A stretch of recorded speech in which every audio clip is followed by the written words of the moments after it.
Futures, I see some green, but there's not that much of it. Jeff Sica with us this Monday morning. I want to talk inflation, Jeff. On Wednesday, we get news on consumer prices. In your opinion, will the CPI, Consumer Price Index, will it show peak inflation?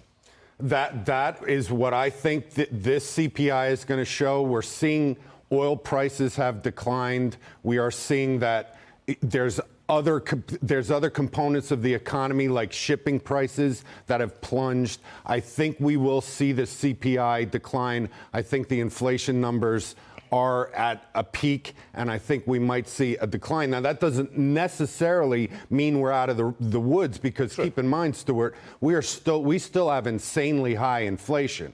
But it would still be 6 or 7%, you think, for the rest of this year?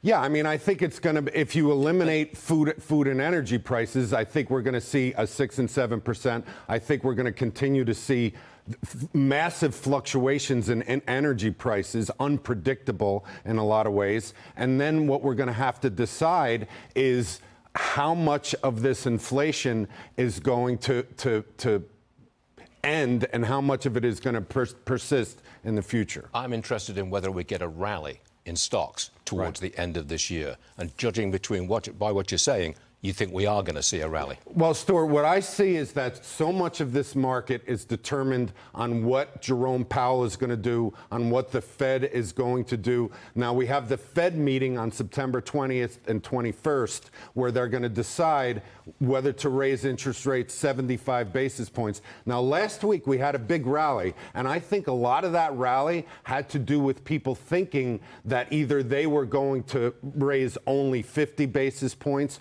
or just one more raise or two more raises. So there's a lot of talk that even though Jerome Powell is acting like a hawk, he's probably going to behave like a dove. Wow. Okay, I think I got that. All right, let's see what he does. All right, Jeff, thanks very much indeed. Now.